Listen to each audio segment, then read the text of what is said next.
চক্রবর্তী, ছোট করে আপনার থেকে এই যে এতক্ষণ ধরে আমরা দেখালাম সঞ্জয় এবং সন্দীপ, তার খেল খতম হতে চলেছে এবার। আমি তোমাকে প্রথমে একটা কথা বলি, ভারত বিখ্যাত একটা উক্তি রয়েছে নিউজ পেপারে headline, no one killed Jessica. এখানে যদি আবার সেই সেম জিনিস রিপিট হয়, আমি অন্তত অবাক হব না, হতাশ হলো অবাক হব না। প্রথম দিন থেকে আমরা বলে আসছি বারবার যে এখানে তদন্তের নামে একটা খেলা চলছে। প্রথমে কলকাতা পুলিশ খেলেছে এবং দুঃখের সঙ্গে বলি সিবিআই কিন্তু এখন অবধি তাদের যে দক্ষতা তার প্রমাণ দিতে পারেনি। খুব সিম্পল তিনটে এক্সাম্পল। প্রথম কথাটা যেটা তুমি বললে যে মৃতদেহ কেন তাড়াতাড়ি পুড়িয়ে দেওয়া হলো, তোমাদের ক্যামেরাতে দেখা গেছে ইন্টারভিউ দিতে যে শ্মশানের যে ডোম তিনি বলেছিলেন 4টে মৃতদেহ থাকা সত্ত্বেও ওকে আগে তাড়াতাড়ি প্রেসার দিয়ে করিয়ে দেওয়া হয়েছে নির্যাতিতার অভয়ার মৃতদেহ ক্রিমেশন করানো। সিবিআই কি তাকে কাস্টাডি দিয়ে নিয়ে বা তাকে নিয়ে তার স্টেটমেন্ট নিয়েছে যে কারা তাকে প্রেসার দিয়েছিল? এটা হয়নি। এক। দু নম্বর, তুমি যেটা বললে যে এই সেম যে ভাঙচুর যেটা হয়েছে সেমিনার হলে, যে কন্ট্রাক্টরকে তুমি একজন সাংবাদিক যে কথাটা বলছো সেটা সিবিআই জানে না।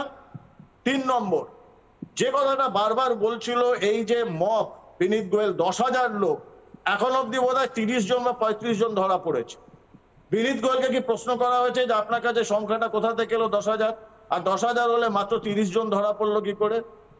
এবং এই ডিফাইনটা আপনি কি করে করছেন? এই তিনটে জিনিস যদি করতে পারো তাহলে বোঝা যাবে যে খুব ইম্পর্টেন্ট পয়েন্ট দীপাঞ্জন দা, খুব ইম্পর্টেন্ট পয়েন্ট আপনি বললেন। তার কারণ এখান থেকে আমরা আরেকটা ব্রেকিং এর দিকে যাব, কিন্তু তার আগেই সন্দীপ ঘোষের খেল খতমের যে কথা বলছি, সন্দীপ ঘোষের দুর্নীতি নিয়েও এবার সিবিআই তদন্ত হবে। দীপাঞ্জন দা, আপনি আমাদের সঙ্গে থাকুন, প্রিয়া নেব। নতুন ক্যারেক্টারদের উদয় হচ্ছে, নতুন করে জাল আরো বিস্তার হচ্ছে, আপনার প্রতিক্রিয়া?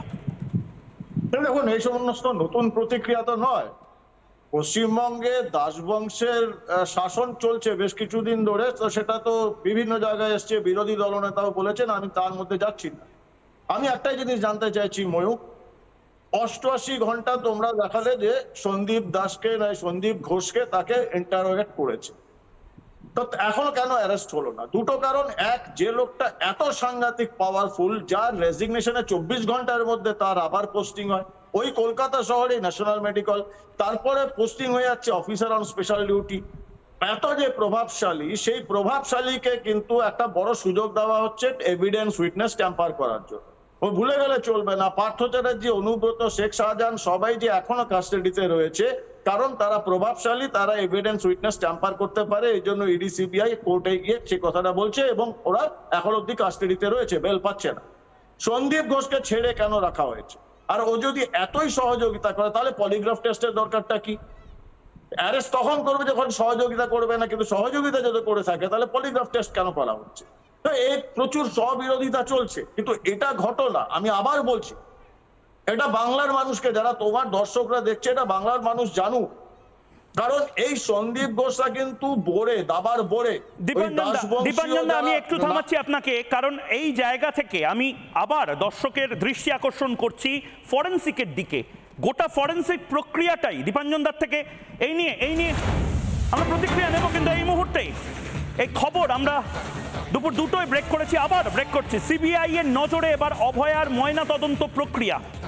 এই ময়না তদন্ত কিভাবে হয়েছে, কোন স্ট্যান্ডার্ড অপারেটিং প্রসিডিওর মানা হয়েছে, এগুলো সমস্ত কিছু এবার সিবিআই স্ক্যান করবে। প্রয়োজনে এইমস দিল্লিতে রিপোর্ট পাঠানো হবে। সূর্যাস্তের পরে কেন সন্ধ্যে 6:10 ময়নাতদন্ত? ধর্ষণ খুনের মামলায় রাতে ময়নাতদন্ত নয়, এটা সরকারি নির্দেশিকায় ছিল 2021 সালের। সেই নির্দেশিকা রিপাবলিক বাংলার হাতে রয়েছে এবং আমরা সেই নির্দেশিকা দেখাবো একবার। দেখুন, এই মুহূর্তে যদি আমি প্লাজমাতে সেই নির্দেশিকা দুটি পাই, অনেকে বলেছেন সেখানে উপস্থিত ছিলেন, কেন ছিলেন? নির্মল ঘোষকে কি আলাদা করে বলা হয়েছিল যে সমস্ত দাহ কাজের সমস্ত দায়িত্ব পরিবারের তরফ থেকে নেওয়ার? পরিবারের তরফ থেকেও, আমি পিসিআরকে বলবো, পরিবারের তরফ থেকেও বলা হয়েছিল। তার মা বাবা আমাদের প্রতিনিধিকে বলেছে যে কি তড়িঘড়ি দাহ কাজটা হয়ে গেছে। শ্মশানের যে কর্মী, পিসিআরকে সেটাও বলবো দেখানোর জন্য, শ্মশানের কর্মী সেও যেরকম বলেছে, মা বাবা তারাও বলেছে যে আমরা জানতাম না কি ফর্মালিটি করতে হয়, কোনোদিন ওরকম দেখিনি, করিনি। টাকা পয়সাও দিয়ে দেওয়া হয়েছে, পুলিশ তালা দিচ্ছিল। এই সমস্ত কিছু হয়েছে দীপাঞ্জন দা, এবং ফরেন্সিকটা তড়ি ঘড়ি রাত্রে করা হয়েছে, যেটা সাধারণত হয় না। রেপ মার্ডার কেসে যতই ইনফ্রাস্ট্রাকচার থাকুক, ভারত সরকারের একটা এসওপি রয়েছে, আনএথিক্যাল এবং এথিক্যাল প্র্যাকটিস বলে একটা ব্যাপার রয়েছে। এরমভাবে রাত্রে একটা কেস ওপেন, চোখে খালি চোখে দেখে বোঝা যাচ্ছে সেখানে সার্ভাইকাল এরিয়া অর্থাৎ কোমরের নিচ থেকে রক্তাক্ত হয়েছে, সেখানে গভীর ক্ষত রয়েছে, সেখানে কোনো জামা কাপড় নেই, অর্ধনগ্ন অবস্থায় একটি মেয়ে পড়ে আছে, ক্ষতবিক্ষত হয়ে আছে বিভিন্ন জায়গা, ঠোঁটের কাছে কামড়ানোর দাগ রয়েছে, এই এত কিছু রয়েছে। তারপরেও বডিটা প্রিজার্ভ করা হলো না। কাল সকালবেলা অর্থাৎ পরের দিন সকালবেলা যদি আরেকবার ফরেন্সিক করতো, কি এমন মহাভারত অশুদ্ধ হয়ে যেত? এই অসম লড়াইটাতে দীপাঞ্জন দা আমার ইরিটেশন হচ্ছে এবার। না না, ইরিটেশন হওয়ার কিছু নেই ময়ূক। সমস্যাটা হচ্ছে আমাদের পুরনো আইপিসি সেকশন 29 অনুযায়ী ডেরিলিকশন ইন ডিউটিতে একজন পুলিশ অফিসারের মাত্র 3 মাসের জেল হতে পারে, খুব বেশি হল।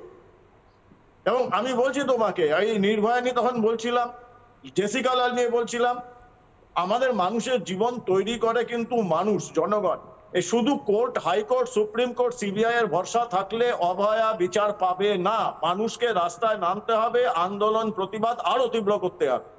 স্বাস্থ্যমন্ত্রী যদি পদত্যাগ না করে, মুখ্যমন্ত্রী, হোম মিনিস্টার উনি যদি পদত্যাগ না করেন, এই কিছুতেই অভয় আছে, কোনোভাবেই সে বিচার পাবে না, কোনো চান্স নেই। এটা বলতে বাজে লাগছে, হতাশা লাগছে, প্রচন্ড ক্রোধ হচ্ছে, কিন্তু এটা ঘটনা। যেভাবে বিনীত গোয়েল কে, তাকে কে পরামর্শ দিয়েছে, অর্ডার কে দিয়েছে? সন্দীপ ঘোষ কে, তাকে অর্ডার কে দিয়েছে? স্বাস্থ্য, এই যে ডক্টর আখতার আলী বলছিলেন, কত দূর স্বাস্থ্য ভবন থেকে আরজিকর হসপিটাল? স্বাস্থ্যমন্ত্রী, স্বাস্থ্য সচিব এখনো পদত্যাগ কেন করেননি? তাদের সিবিআই কাস্টাডিতে নিয়ে এখনো জিজ্ঞাসাবাদ কেন করছে না? আসল মাথা তো এরাই। দীপাঞ্জন দা শান্তনু, আমাদের সময় শেষ, আমাদের প্রত্যেকের সময় কোনো না কোনো সময় শেষ হয়। কিন্তু অসহায় লাগে যখন সময় থাকতেও আমরা কিছু করতে পারি না অভয়ার মতন মেয়েদের জন্য, অঙ্গীকারের মতন ছেলেদের জন্য। আমার তো অস্বস্তি হয়, এবং আজ আমার অস্বস্তি হচ্ছে, কারণ আমি চোখের সামনে সমস্ত ডটগুলো মিলিয়ে দেওয়ার চেষ্টা করছি, সমস্ত জায়গাতে চোখে আঙুল দিয়ে দেখিয়ে দিচ্ছি যে কি মারাত্মকভাবে সিস্টেম ঝাঁপিয়ে পড়েছিল একটা মেয়ের সব কিছু নিশ্চিহ্ন করে দেওয়ার জন্য।